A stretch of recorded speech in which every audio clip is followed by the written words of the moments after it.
মানসিক অবসাদে ভুগে আমরা অনেক সময় একজন ভালো থেরাপিস্টের কাছে যাওয়ার কথা ভাবি, অথবা একটা ভালো থেরাপিস্ট পেলেও কাজের চাপে আমাদের তার কাছে যাওয়ার সময় হয়ে ওঠে না। তাদের জন্যই আজকে নিয়ে এসেছি একটা বিশেষ বই, যে বইটার নাম the book is cheaper than therapy. তো আমার ফেসবুক পেজে এবং ইউটিউব চ্যানেলে সবাইকে আরও একবার স্বাগত। তো আজকে কথা বলবো লিজ কেলির লেখা বই the book is cheaper than therapy. তো চলো বইটার রিভিউ শুরু করা যাক।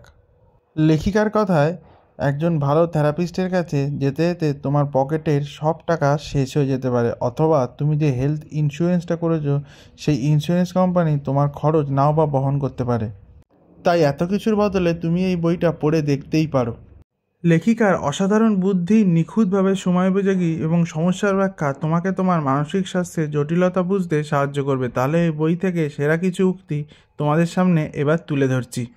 একদম প্রথমেই লেখিকা বলেছেন, যখন তোমার জীবন তোমার কাছে অপ্রতিরোধ্য মনে হচ্ছে, তখন নিজেকে ভালো রাখার চেষ্টা করো, নিজের প্রতি যত্ন নাও।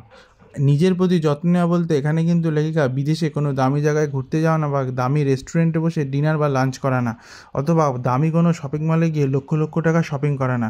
এর বদলে তুমি ভালো কোনো জিমে গিয়ে তোমার শরীরের ঘাম ঝরাতে পারো, এবং সকালে উঠে এক্সারসাইজ করতে পারো, বা মর্নিং ওয়াক করতে পারো, বা বেশ খানিকক্ষণ প্রাণায়ামও করতে পারো।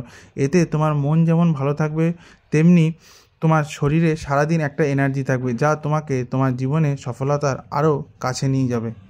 এরপরে লেখিকা বলছেন, সত্যি কথা বলো এবং নিজেকে মানসিকভাবে শক্তিশালী করে তোলো। তুমি যেখানে যেরকম পরিস্থিতিতেই থাকো না কেন, হয়তো কোথাও ঘুরতে গেছো বা কোনো চাকরির পরীক্ষার ইন্টারভিউ দিচ্ছ, চেষ্টা করো সব সময় সবটা সত্যি বলার। এই সত্যি কথা বলার অভ্যাসই তোমাকে জীবনে অনেক বেশি সাকসেসফুল করবে। এছাড়াও নিজের অনুভূতিগুলোকে নিয়ন্ত্রণ করো এবং নিজের একটা সীমানা নির্ধারণ করো, যে সীমানার মধ্যে তুমি একমাত্র তোমার প্রিয় মানুষদেরই রাখবে, আর কাউকে নয়। এই বইয়ের এই জায়গাটাই হচ্ছে আমার সব থেকে প্রিয়। এখানে লেখিকা বলছে, না বলার শিল্প তোমাকে আয়ত্ত করতেই হবে, সেটা যেভাবেই হোক।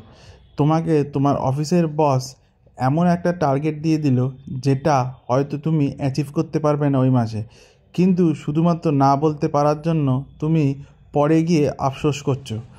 অথবা তোমার কোনো বন্ধু ফোন করে তোমার কাছে টাকা চাইলো, তুমি না বলতে পারার জন্য অনেকটা টাকাই হয়তো তাকে দিয়েও দিলে, কিন্তু পরে তোমার কাছেই আর টাকা থাকলো না, সেই জন্য তুমি আফসোস করছো।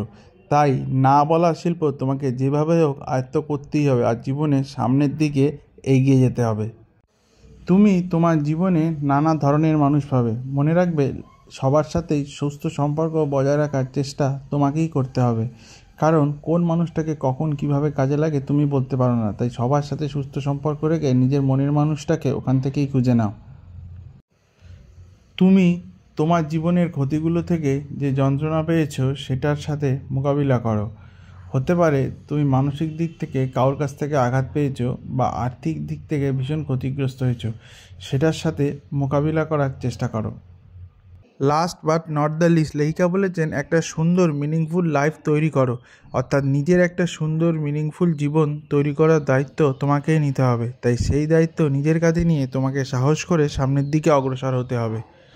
তো আজকের মতো এইটুকুই। আবার দেখা হবে নতুন কোনো বই রিভিউতে। আর এই রিভিউটা কেমন লাগলো প্লিজ সেটা কমেন্টে জানিও। ততদিন ভালো থাকো, সুস্থ থাকো, সবাইকে হ্যাপি রাখো।